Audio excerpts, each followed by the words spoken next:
Hello everyone, चलिए आज क्या पढ़ने वाले हैं, रासायनिक वर्गीकरण। ठीक है, कल देखिए हमने क्या पढ़ा था, जो भौतिक वर्गीकरण था, द्रव्य का भौतिक वर्गीकरण ये पढ़ लिया था। ठीक है, आज क्या पढ़ने जा रहे हैं, रासायनिक वर्गीकरण। ठीक है, तो देखिए रासायनिक वर्गीकरण में जो द्रव्य है इसको कौन कौन से भागों में बांटा गया, पहले लिख लीजिए, रासायनिक वर्गीकरण। वर्गीकरण, ठीक है। देखिए रासायनिक वर्गीकरण में, ठीक है, जो द्रव्य होता है इसको दो भागों में बांटा गया। ठीक है, कितने भागों में, दो भागों में। पहला क्या है, शुद्ध पदार्थ। शुद्ध पदार्थ कल देखिए लिख पाए थे, ठीक है ना। दूसरा क्या होता है, ये मिश्रण होता है, यही होता है। अब देखिए शुद्ध पदार्थ को किस किस चीज में बांटा गया है, शुद्ध पदार्थ को भी दो भागों में बांट दिया गया है। पहला देखिए क्या होता है, ये पहला तत्व होता है, दूसरा क्या होता है, यौगिक। ठीक है, यौगिक।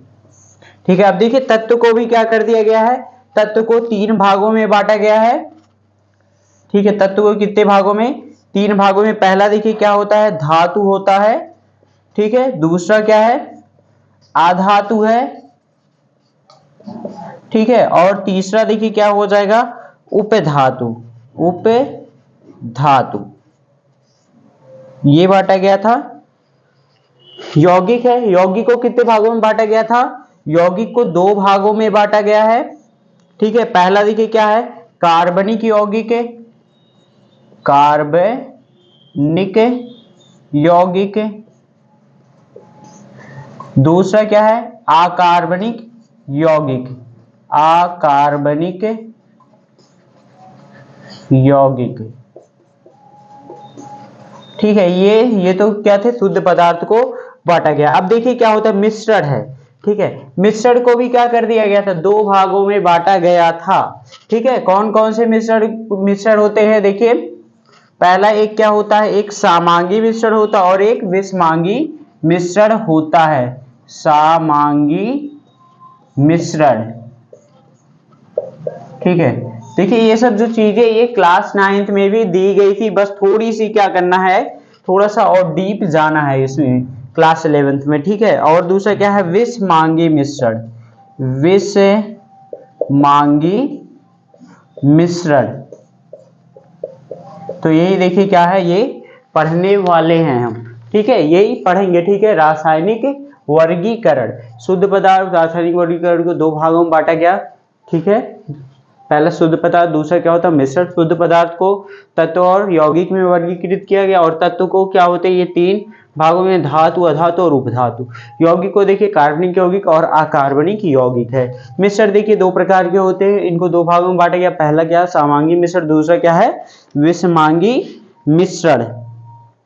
ठीक है, अब चलिए देखिए वन बाय वन यहाँ पे पढ़ेंगे। ठीक है, सबसे पहले देखिए शुद्ध पदार्थ क्या होता है, पहला देखिए ये पढ़ते हैं। ठीक है, शुद्ध पदार्थ क्या होता है, देखिए शुद्ध पदार्थ क्या होते हैं, वे पदार्थ जिनके प्रत्येक भाग का संगठन क्या होता है, स्थिर व निश्चित होता है। ठीक है, जिनके प्रत्येक भाग का संगठन, एक मिनट इसको मिटा दें, दिख रहा है ना, हाँ ठीक है। देखिए अब हेडिंग डाल लीजिए, क्या, शुद्ध पदार्थ। ठीक है, आपने हेडिंग डाली है, क्या है, शुद्ध पदार्थ, प्योर सब्सटेंसेस। ठीक है, तो रासायनिक वर्गीकरण का जो पहला भाग है शुद्ध पदार्थ। ठीक है, तो ये पढ़ने जा रहे हैं। देखिए शुद्ध पदार्थ क्या होते हैं, देखिए वे पदार्थ जिनके प्रत्येक भाग का संगठन स्थिर व निश्चित होता है। ठीक है, उसी को क्या कहते हैं, शुद्ध पदार्थ कहते हैं। तो क्या लिख लेंगे, वे पदार्थ जिनके प्रत्येक भाग, जिनके प्रत्येक भाग, वे पदार्थ जिनके प्रत्येक भाग का संगठन स्थिर क्या रहता है, स्थिर व निश्चित होता है। स्थिर व निश्चित होता है, निश्चित होता है, क्या कहलाता है, शुद्ध पदार्थ कहलाता है। ठीक है, क्या कहलाते हैं, शुद्ध पदार्थ कहलाते हैं। अब देखिए शुद्ध पदार्थ को बताया गया था कितने भागों में बांटे गए शुद्ध पदार्थ बांटे गए हैं? ये दो भागों में, तत्व और यौगिक। ठीक है, तो अब इसके अंदर क्या कर लेंगे, पहले क्या पढ़ेंगे, तत्व पढ़ेंगे। ठीक है, एलिमेंट। ठीक है, जिसको क्या कहते हैं, एलिमेंट कहते हैं। ठीक है, पहला आप देखिए इसके अंदर देखिए पढ़ते हैं ये तत्व वाला। चलिए देखिए पढ़ते हैं तत्व। तत्व क्या होते हैं, इंग्लिश में क्या कहते हैं इसको, एलिमेंट कहते हैं। ठीक है, देखिए तत्व क्या होता है, तत्व शुद्ध पदार्थ होता है। ठीक है, तत्व क्या होता है, शुद्ध पदार्थ होता है जिन्हें भौतिक या रासायनिक विधियों द्वारा ना तो अन्य अवयवों में अपघटित किया जा सकता, ठीक है, और ना ही इसे निर्मित किया जा सकता है। सिंपली क्या कह सकते हैं, तत्व क्या है, तत्व वह शुद्ध पदार्थ है जिन्हें भौतिक या रासायनिक विधियों द्वारा ना तो अन्य अवयवों में अपघटित किया जा सकता है और ना ही इसे निर्मित किया जा सकता है। यही इसकी क्या हो जाएगी, परिभाषा हो जाएगी। तो इसमें देखिए लिख लीजिए तत्व क्या है। देखिए जो हाइड्रोजन, हीलियम, लिथियम यही सब तो पढ़ते हैं, यही सब क्या है, तत्व है ना। तत्व क्या है, वह तत्व क्या है, शुद्ध पदार्थ है। लिख लीजिए वह शुद्ध पदार्थ है, वह शुद्ध पदार्थ जिन्हें भौतिक या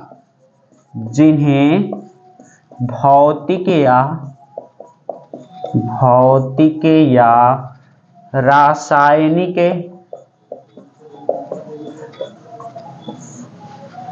विधियों द्वारा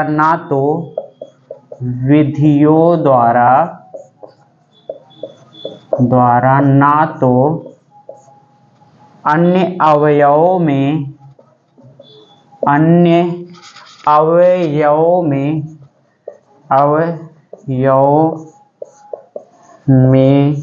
अपघटित किया जा सकता है। अपघटित मतलब तोड़ा जा सकता है। अपघटित किया जा सकता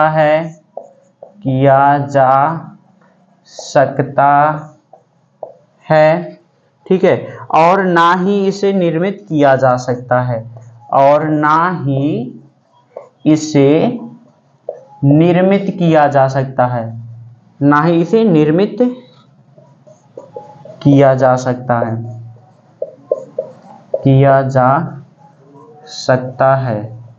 ठीक है। ये क्या हो जाएगी, ये इसकी परिभाषा हो जाएगी। तत्व क्या है, एक शुद्ध पदार्थ है जिन्हें भौतिक या रासायनिक विधियों से ना तो अन्य अवयवों में, मतलब कि उसके भागों में अपघटित मतलब तोड़ा जा सकता है, अपघटित किया जा सकता है, और ना इसे निर्मित और ना ही बनाया जा सकता है। जैसे उदाहरण के लिए क्या हो जाएगा, कार्बन हो जाएगा, ठीक है। इसमें उदाहरण जितने तत्व हैं ये उदाहरण लिख लेंगे, ठीक है। एग्जाम्पल के लिए क्या लिख देंगे, जैसे क्या है, कार्बन है, ऑक्सीजन है, ठीक है, सोडियम है आदि, ठीक है। ये सभी क्या है, ये तत्व ही हैं, ठीक है। तो देखिए क्या होते हैं, ये क्या होते हैं, एक ही प्रकार के परमाणु द्वारा निर्मित होते हैं। मतलब कि जो तत्व होते हैं एक ही प्रकार के परमाणुओं द्वारा निर्मित होते हैं। समझे, ये भी बहुत इंपॉर्टेंट है। जो तत्व होते हैं एक ही प्रकार के क्या होते हैं, आप कह सकते हैं एक ही प्रकार के परमाणुओं द्वारा निर्मित होते हैं, द्वारा बने होते हैं, आप कह सकते हैं निर्मित होते हैं, बने होते हैं, ठीक है। ये हो जाएगा। अब देखिए अभी तक की जो ज्ञात है तत्व कितना है, 118 तो पढ़ते हैं, और भी खोजे हुई हैं, ठीक है, जिनमें क्या है 92 तत्व क्या प्राकृतिक तत्व है। जो 92 तत्व है ये कौन से तत्व है, प्राकृतिक तत्व है, ठीक है, मतलब कि प्राकृति में पाए जाते हैं। और जो शेष तत्व हैं वो क्या है, वो मानव द्वारा निर्मित हैं, ठीक है। अब देखिए जो तत्व हैं ये भी पढ़े थे। तत्व को क्या कर दिया था, क्या कर दिया गया था, 3 भागों में बांट दिया गया था। क्या है तत्व के, देखिए 3 भागों में, पहला क्या था, धातु था, ठीक है। इसका पहला देखिए पढ़ते हैं, धातु हो गया, ठीक है। धातु को देखिए इंग्लिश में क्या कहते हैं, मेटल कहते हैं। हेडिंग लिख लीजिएगा, मेटल, ठीक है। दूसरा क्या है, दूसरा अधातु। अधातु को इंग्लिश में क्या कहते हैं, नॉन मेटल, ठीक है।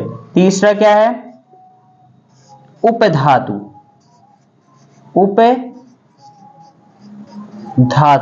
उपधातु को क्या कहते हैं, मेटलॉइड्स, मेटालॉइड्स। ठीक है, तो ये तीन क्या किया गया था, तत्व को वर्गीकृत किया गया था, तीन भागों में किया गया था। चलिए देखते हैं, पहले देखिए ये धातु क्या होता है। देखिए वे तत्व जो क्या करते हैं, विद्युत धनात्मक होते हैं। ठीक है, धातु क्या होते हैं, आप कह सकते हैं वे तत्व जो क्या होते हैं, विद्युत धनात्मक होते हैं। वे तत्व जो विद्युत धनात्मक होते हैं, धनात्मक होते हैं। विद्युत धनात्मक का मतलब क्या होता है, वे तत्व जो विद्युत धनात्मक होते हैं, मतलब कि क्या करते हैं, इलेक्ट्रॉन को त्याग कर धनायन बनाते हैं। जैसे देखिए क्या है, सोडियम हो गया, सोडियम से क्या कर दिया जाए, एक इलेक्ट्रॉन देखिए ये त्याग रहा है, ठीक है, प्लस क्या बन जाएगा, ये इलेक्ट्रॉन। मतलब कि ये जो तत्व होते हैं, ठीक है, वे तत्व जो क्या होते हैं, विद्युत धनात्मक, मतलब कि जो इलेक्ट्रॉन को त्यागते हैं, वही क्या कहलाते हैं, धातु कहलाते हैं। ठीक है, अब धातु को देखिए क्या होते हैं, धातु के जो गुणधर्म होते हैं, जैसे क्या होते हैं, इनमें चमक होती है, ठीक है, कठोरता होती है, आघात वर्धनीयता होती है, तन्यता होती है, विद्युत एवं ऊष्मा चालकता होती है, आदि होती है। ठीक है, ये सब दर्शाते क्या कहलाते हैं, धातु कहलाते हैं। उदाहरण देखिए क्या लिख लेंगे, सोना हो गया, चांदी हो गया, ठीक है, तांबा, प्लेटिनम आदि, ये सब क्या हो जाएंगे, धातु में आएंगे। अब अधातु क्या होते हैं, वे तत्व जिनमें वे तत्व जो विद्युत ऋणात्मक होते हैं, मतलब ये धनात्मक है, ये क्या हो जाएगा, विद्युत ऋणात्मक हो जाएगा। लिखेंगे वे तत्व जो विद्युत ऋणात्मक है। ठीक है, ऋणात्मक का क्या मतलब हो जाएगा, मतलब इलेक्ट्रॉन ग्रहण करते हैं, ऋणात्मक होते हैं।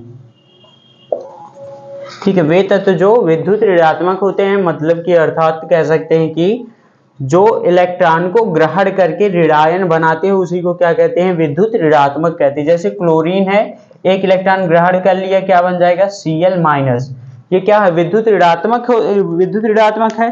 तो अधातु क्या होते हैं, वे तत्व जो विद्युत ऋणात्मक होते हैं। विद्युत ऋणात्मक का मतलब यही होता है कि इलेक्ट्रॉन का ग्रहण करना, कह सकते हैं जो तत्व इलेक्ट्रॉन को ग्रहण करते हैं, विद्युत ऋणात्मक कहलाते हैं, अधातु कहलाते हैं। ठीक है, अब देखिए क्या होते हैं अधातु में, अधातु के जो गुणधर्म होते हैं, ये क्या होती है, चमकहीनता, मतलब कि ज्यादा चमकीली नहीं होती है, भंगुरता होती है, ठीक है, मृदुता होती है, और क्या होता है, विद्युत और ऊष्मा का कुचालक होते हैं, ठीक है, आदि दर्शाते हैं। अब देखिए उदाहरण के लिए जैसे क्या हो जाएगा, ऑक्सीजन, नाइट्रोजन, ठीक है, ये सब है।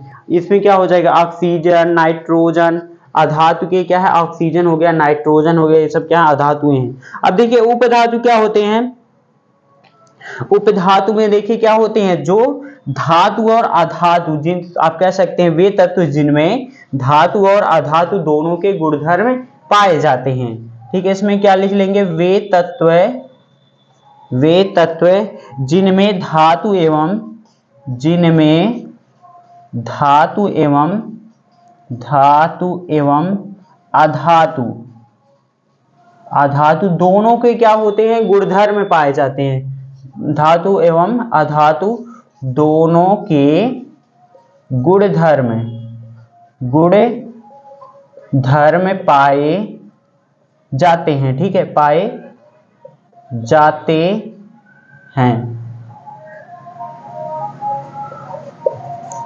हैं क्या कहलाती है, उपधातु कहलाती है। ठीक है, जैसे उदाहरण में क्या हो जाएगा, आर्सेनिक हो जाएगा, ठीक है, जर्मेनियम हो जाएगा आदि।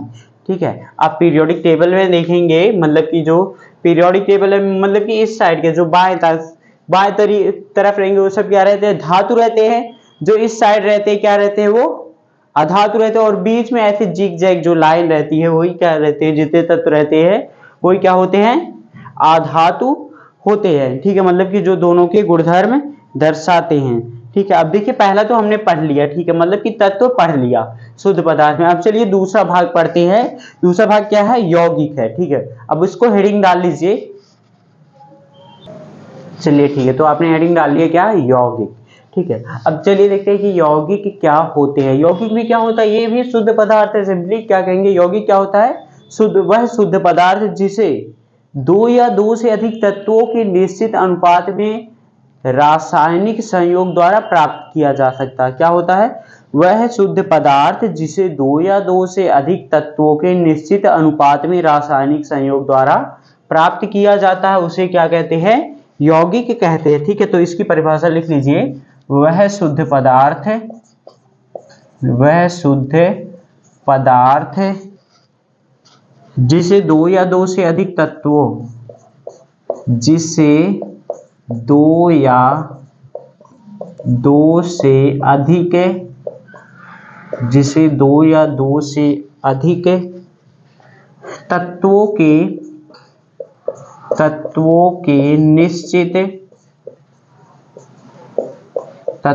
के निश्चित अनुपात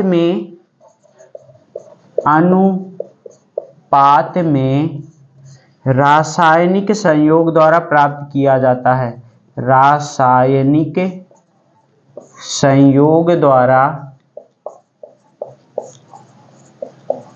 प्राप्त किया जाता है,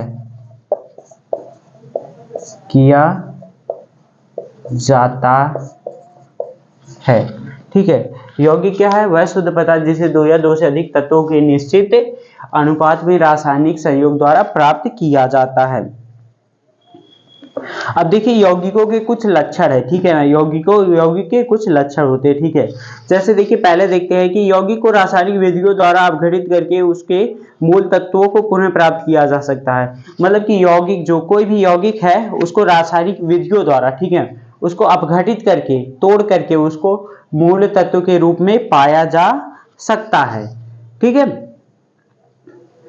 देखिए उदाहरण है, जैसे जल एक क्या है? यौगिक है, ठीक है, क्योंकि यह हाइड्रोजन तथा ऑक्सीजन के एक निश्चित अनुपात से संयोग करके बना। देखिए कह रहा है कि जल क्या है? जल एक यौगिक है, ठीक है।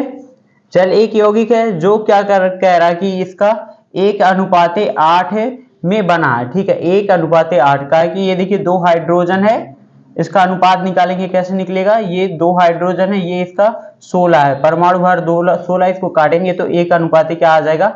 8 आ जाएगा।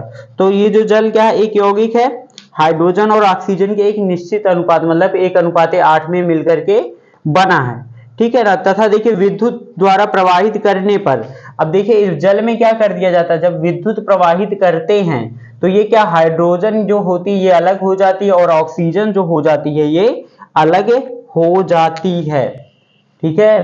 तो यही कह रहा है कि कोई भी यौगिक है तो उसको क्या किया जा सकता है? कोई भी यौगिक है उसको अपघटित करके उसके मूल तत्वों के रूप में पाया जा सकता है, ठीक है। ये तो समझ गए। अब चलिए देखिए दूसरा क्या गुण है। देखिए दूसरा गुण यह है कि यौगिकों के गुण अपने अवयवी तत्वों के गुण से भिन्न होते हैं। दूसरा देखिए कह रहा है कि यौगिकों के अवयवी गुण, ठीक है, मतलब कि कोई भी तत्व है उसका जो गुण रहेगा वो क्या रहेगा? भिन्न रहेगा। ये तो जैसे देखिए उदाहरण से समझा रहे हैं। जैसे हाइड्रोजन क्या है? एक अत्यधिक ज्वलनशील गैस है। तो हाइड्रोजन क्या है? हाइड्रोजन H2 ये क्या है? ज्वलनशील गैस है। H2 क्या है? ज्वलनशील गैस है, ठीक है। हाइड्रोजन क्या है? ज्वलनशील गैस है। और देखिए हाइड्रोजन क्या है? हाइड्रोजन क्या है? यही तो, हाइड्रोजन ज्वलनशील गैस है। और ऑक्सीजन क्या है? ऑक्सीजन देखिए क्या है? ये ज्वलन में सहायक करती है, मतलब कि जलने के लिए सहायता देती है। ये क्या करती है? ज्वलन में क्या लिख सकते हैं? ज्वलन में सहायक, ठीक है। हाइड्रोजन ज्वलनशील गैस और ऑक्सीजन जलन में सहायक करती है। लेकिन जब ये दोनों मिल करके क्या बनाती है? क्या बनाती है? जल बनाएंगे, ठीक है ना। H2O यही बनाएंगे ना, H2O बनाती हैं। तो जल क्या होता है? ये आग बुझाने में प्रयुक्त होता है, आग को बुझाने में,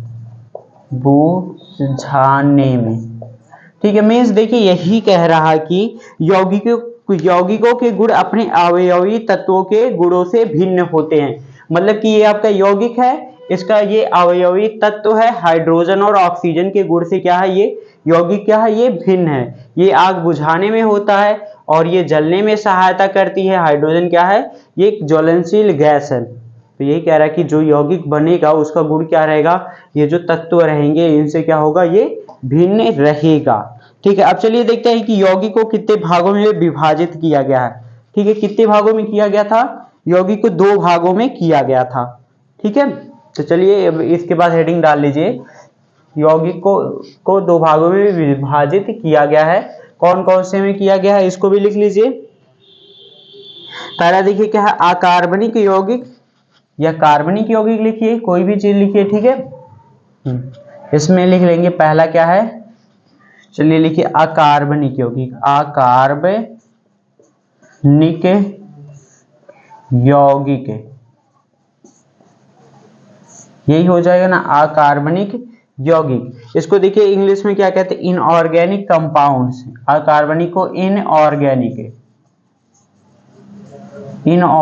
कंपाउंड्स है।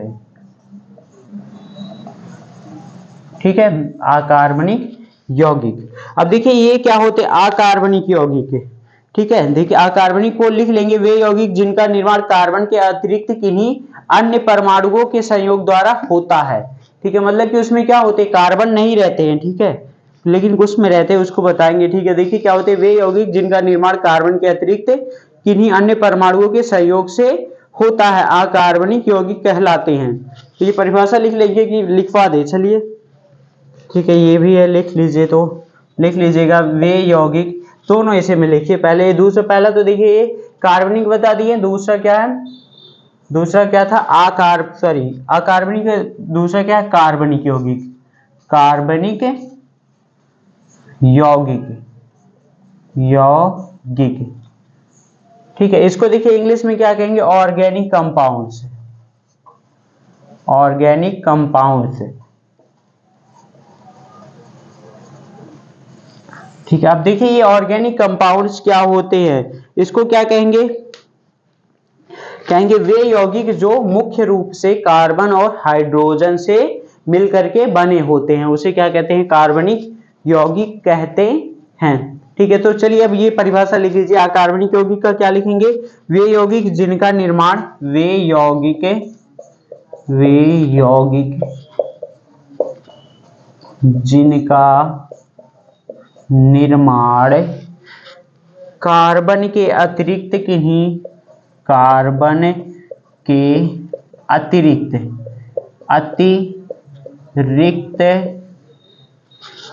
किन्हीं, कार्बन के अतिरिक्त किन्हीं अन्य परमाणुओं के संयोग द्वारा होता है, अन्य परमाणुओं के संयोग द्वारा होता है। ठीक है, उसे क्या कहते हैं, अकार्बनिक यौगिक कहते हैं। उदाहरण देखिए, जैसे क्या हो जाएगा, आप लिख लेंगे एग्जाम्पल के लिए H2O, ये क्या है, अकार्बनिक यौगिक, अमोनिया, NH3 आदि। ठीक है, ये सब भी है। अभी देखिए बताने वाले, कुछ में कार्बन रहते हैं तो भी वो क्या होते हैं, अकार्बनिक यौगिक होते हैं। अब देखिए कार्बनिक में क्या लिख लेंगे, लिख लेंगे वे यौगिक जो मुख्य रूप से, इसमें लिख लेंगे वे यौगिक जो मुख्य रूप से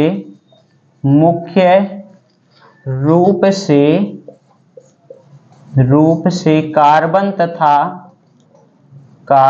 तथा हाइड्रोजन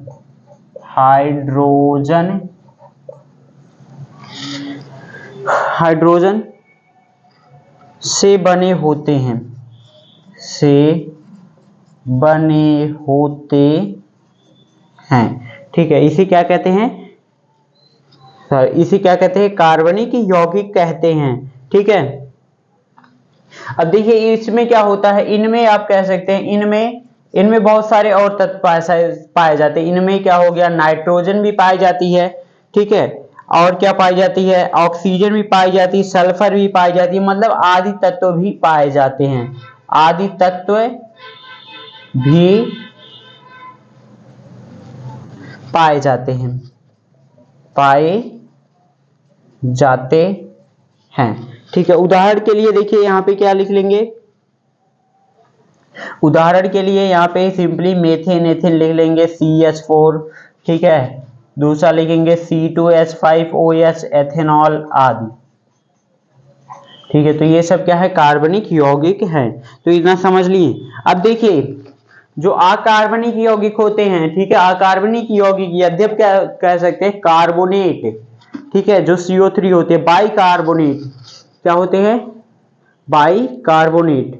ठीक है, हाइड्रोजन साइनाइड, ठीक है, आदि के गुणों की अकार्बनिक यौगिक से अधिक समानता होने के कारण इनका अध्ययन अकार्बनिक यौगिकों के साथ किया जा सकता है।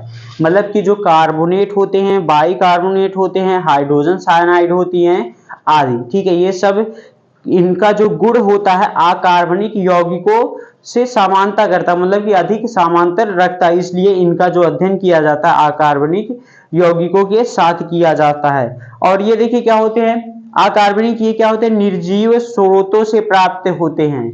ठीक है, ये ज्यादातर निर्जीव स्रोतों से प्राप्त होते हैं। और ये कार्बनिक यौगिक क्या होते हैं, ये अधिकांशतः जीवित स्रोतों से प्राप्त होते हैं। ठीक है,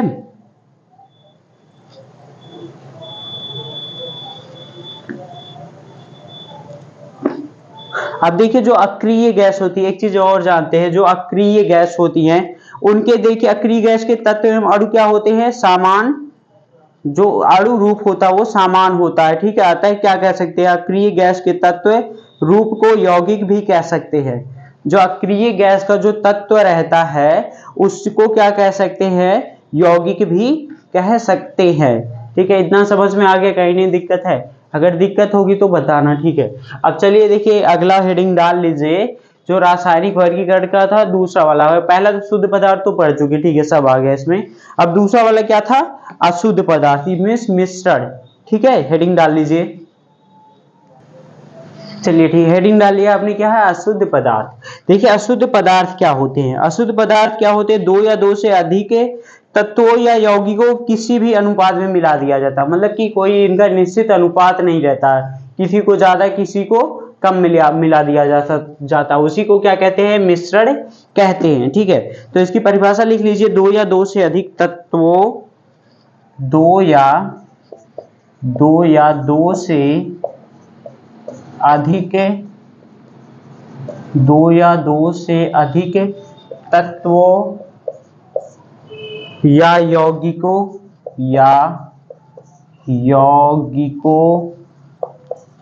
को, ठीक है, ये क्या तत्वों है, तत्वों या यौगिकों को किसी भी अनुपात में मिला देने पर, किसी भी अनुपात में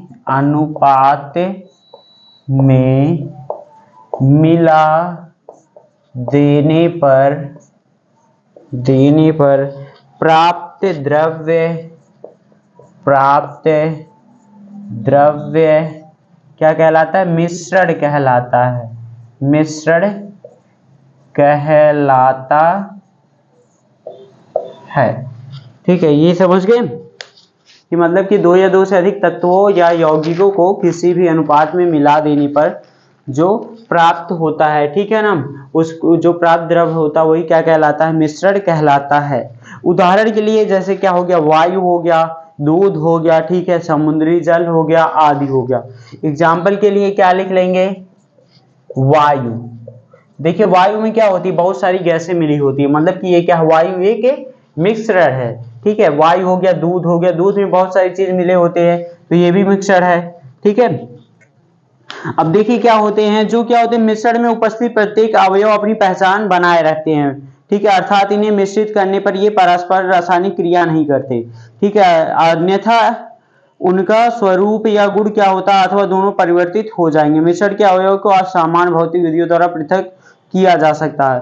देखिए सिंपल ये कह रहा है कि मिश्रण में जो उपस्थित होते हैं प्रत्येक अवयव, मतलब कि कोई जो उपस्थित रहते हैं अपनी पहचान क्या करते हैं, बनाए रखते हैं, मतलब कि जितने जितने रहते हैं वो रहते हैं। ठीक है ना, अर्थात इन्हें मिश्रित करने पर ये पारस्परिक रसायन क्रिया नहीं करते, मतलब कि जब उन दोनों को मिला दिया जाता है तो वो एकदम नहीं हो जाते, मतलब क्रिया, रासायनिक क्रिया नहीं करते हैं। ठीक है, अन्यथा क्या होता है, अन्यथा उनका स्वरूप या गुण अथवा दोनों परिवर्तित हो जाएंगे।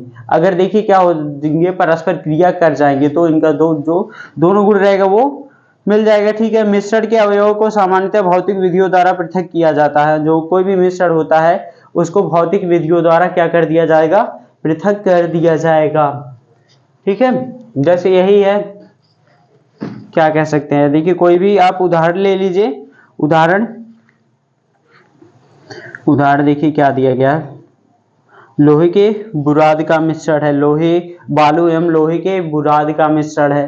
ठीक है, बालू और लोहे के बुराद का मिश्रण है। तो बालू और लोहा को क्या कर सकते हैं, अगर मिलाए हैं तो कुछ टाइम बाद क्या कर सकते हैं, उसको अलग भी कर सकते हैं, भौतिक विधि द्वारा अलग कर सकते हैं।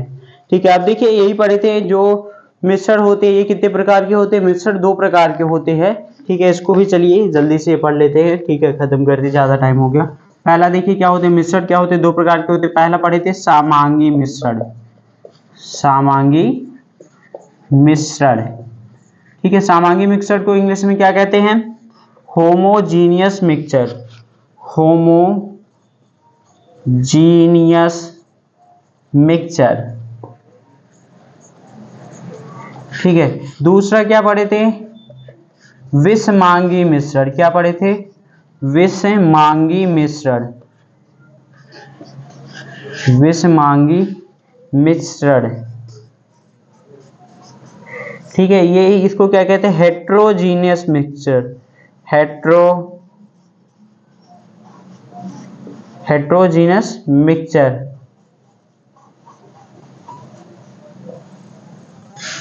ठीक है, एक समांगी मिश्रण होता है, दूसरा क्या होता है, विषमांगी मिश्रण होता है। देखिए समांगी मिक्सचर क्या होता है, देखिए अब लिख पाएंगे नहीं, बस केवल वैसे बताएंगे। देखिए समांगी मिश्रण में क्या लिखेंगे, जब किसी मिश्रण के अवयव कोई भी जो भाग रहते हैं संपूर्ण मिश्रण में सामान्य रूप में वितरित हो जाते हैं, मतलब कि वो पूरी तरीके से क्या हो जाते हैं, मिश्रण में वितरित हो जाते हैं। ठीक है, अर्थात मिश्रण में स्थित अवयव के मिश्रण के प्रत्येक भाग के अनुपात क्या हो जाते हैं, समान हो जाते हैं। इसी को क्या कहते हैं, समांगी मिश्रण कहते हैं। जैसे क्या हो गया, ऑक्सीजन हो गया, ठीक है, नाइट्रोजन हो गया। तो ऑक्सीजन और नाइट्रोजन में जितने भी रहेंगे तो वो समान ही मात्रा में घुले रहेंगे। ठीक है, कार्बन डाइऑक्साइड हो गया आदि गैसें क्या है, समांगी मिश्रण है। और देखिए कह रहा है कि जल में नमक का विलयन, जल में नमक का विलयन, तो जल में नमक का विलयन क्या हो जा रहा है, दोनों आसानी से घुल जा रहे हैं ना, जल में नमक का विलयन, ये देखिए सिंपल है। ठीक है, जब जल और नमक को घोलेंगे तो क्या हो जाएंगे, वो ये दोनों आपस में घुल जाएंगे, तो ये समांगी मिश्रण है। ठीक है, देखिए कोई भी मिश्र धातु है, ठीक है ना, मिश्र धातु भी समांगी मिश्रण है। ठीक है, इस प्रकार के मिश्रण के अवयवी कणों को नग्न आंखों या सूक्ष्मदर्शी की सहायता से नहीं देखा जा सकता। तो मतलब कि इस प्रकार के जो समांगी मिश्रण है, ठीक है, समांगी मिश्रण के जो कण रहते हैं इनको नंगी आंखों से नहीं देखा जा सकता या फिर सूक्ष्मदर्शी की सहायता से भी नहीं देखा जा सकता। ठीक है, देखिए जो वायु है, वायु क्या है, ये समांगी मिश्रण है, लेकिन वायु क्या समांगी मिश्रण है, लेकिन अब इसमें जो धुआं है, धूल है, कण है, धुएं हैं, ये सब क्या है, अनिश्चित मात्रा में उपस्थित रहते हैं। तो अगर धूल मिली है, धुआं है, ये सब बहुत सारे अगर कोई कण मिले हैं तो ये सब ये क्या हो जाएगा, विषमांगी मिश्रण हो जाएगा। लेकिन आपकी जो क्या है वायु है, ये क्या है, समांगी मिश्रण है। वायु में अगर कोई भी धूल के कण है, धुएं के कण है आदि है, अनिश्चित मात्रा में मिले हैं तो ये क्या हो जाएगा, विषमांगी मिश्रण हो जाएगा, इतना ध्यान रखिएगा। दूसरा देखिए विषमांगी मिश्रण क्या होता है, जब किसी मिश्रण में स्थित अवयव का संपूर्ण मिश्रण में समान रूप से वितरण ना हो। ठीक है, अर्थात क्या कह सकते हैं, अवयव का मिश्रण में प्रत्येक भाग में अनुपात समान ना हो तो इस प्रकार के मिश्रण विषमांगी मिश्रण कहलाते हैं। जैसे क्या कह सकते हैं, बालू एवं लोहे के बुरादे का मिश्रण, ठीक है, धुआं है, ठीक है, दूध है, दूध में क्या कर दिया जाता है, जल तथा वसा का मिश्रण होता है, कंक्रीट हो गया आदि हो गया, ये सब क्या है, विषमांगी मिश्रण है। विषमांगी देखिए आप एक सिंपल बालू एवं लोहे के बुरादे, मतलब दोनों क्या होते हैं, इसमें नहीं मिलते हैं, ये क्या है, ये विषमांगी मिश्रण है। तो देखिए ये केवल 9th का था, 9 से थोड़ा डीप है, ज्यादा डीप नहीं है, थोड़ा सा ये डीप गया था। तो इसको देखिए आप लोग ध्यान से एक बार पढ़िएगा, अगर नहीं समझ में आएगा मैं पढ़ा दूंगा। Okay okay, thank you. इस वीडियो में इतना ही। ओके।